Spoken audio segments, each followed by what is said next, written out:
क्या तुमने कभी ऐसा महसूस किया है, सुबह 2 घंटे पढ़ाई की, शाम तक लगा कि सब याद है, लेकिन अगले दिन किताब खोली और दिमाग बिल्कुल खाली। अगर ऐसा तुम्हारे साथ होता है तो समस्या तुम्हारी याददाश्त नहीं है, समस्या तुम्हारे पढ़ने के तरीके में है।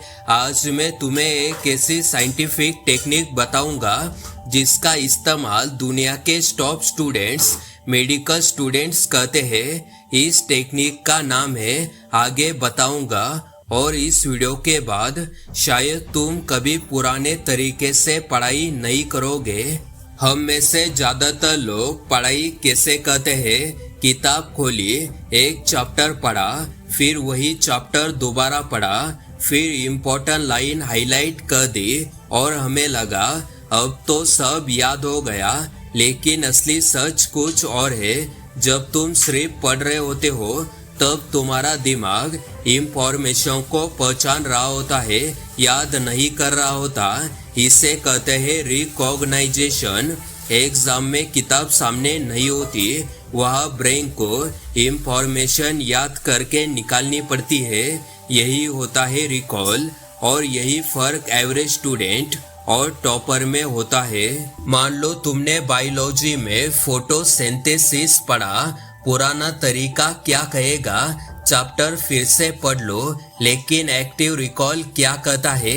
किताब बंद करो, अब खुद से पूछो फोटोसिंथेसिस क्या है, इसका फॉर्मूला क्या है।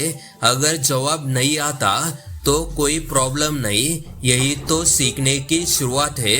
फिर किताब खोलो, गलती देखो और दोबारा रिकॉल करो, यही एक्टिव रिकॉल है।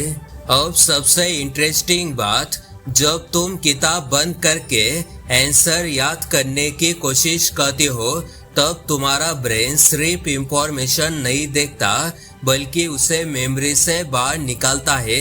इस प्रोसेस को कहते हैं रिट्रीवल प्रैक्टिस। रिसर्च बताती है कि हर बार जब तुम किसी जानकारी को मेमोरी से निकालते हो तो उससे जुड़े न्यूरॉन्स के कनेक्शन और मजबूत हो जाते हैं। सोचो, जंगल में एक नया रास्ता बना, अगर उस रास्ते पर कोई नहीं चला तो वह घास से भर जाएगा, लेकिन अगर रोज लोग उसी रास्ते से गुजरे तो वह थोड़ा और साफ हो जाएगा। तुम्हारी मेमोरी भी बिल्कुल ऐसे ही काम करती है।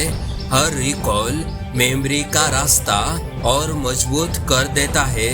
एक रिसर्च में पाया कि अगर हम रिवीजन या रिकॉल नहीं करते तो कुछ दिनों में सीखी हुई जानकारी का बड़ा हिस्सा भूल जाते हैं, लेकिन जब तुम एक्टिव रिकॉल करते हो तो ब्रेन को बार बार सिग्नल मिलता है यह इंफॉर्मेशन इम्पोर्टेंट है, इसलिए वो उसे लंबे समय तक स्टोर करके रखता है। आज से सिर्फ यह 5 तरीके फॉलो करो।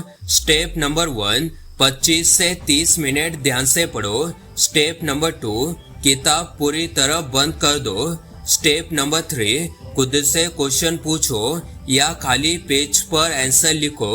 स्टेप नंबर 4, अब किताब खोलकर चेक करो क्या सही था क्या गलत। स्टेप नंबर 5, अगले दिन सिर्फ 5 से 10 मिनट उसी टॉपिक का रिकॉल करो। बस यह तरीका तुम्हारी मेमोरी को कई गुना मजबूत बना देता है। याद रखो, सिर्फ पढ़ने से ब्रेन को लगता है मैंने यह देखा है, लेकिन रिकॉल करने से ब्रेन कहता है मैं इसे सच में जानता हूँ। और यही फर्क एग्जाम हॉल में दिखता है। अगर आज से हर चैप्टर के बाद सिर्फ 5 मिनट भी एक्टिव रिकॉल करना शुरू कर दिया तो कुछ ही हफ्तों में तुम्हें खुद महसूस होगा कि कम पढ़कर भी ज्यादा याद हो रहा है। इसलिए अगली बार किताब बंद करो और अपने दिमाग को काम करने दो। याद रखो, टॉपर ज्यादा नहीं पढ़ते बल्कि सही तरीके से पढ़ते हैं। आई होप आपको ये वीडियो पसंद आया होगा। अगर वीडियो पसंद आया तो इसे लाइक करना और एक प्यारा सा कमेंट जरूर करना। जय हिंद, जय भारत।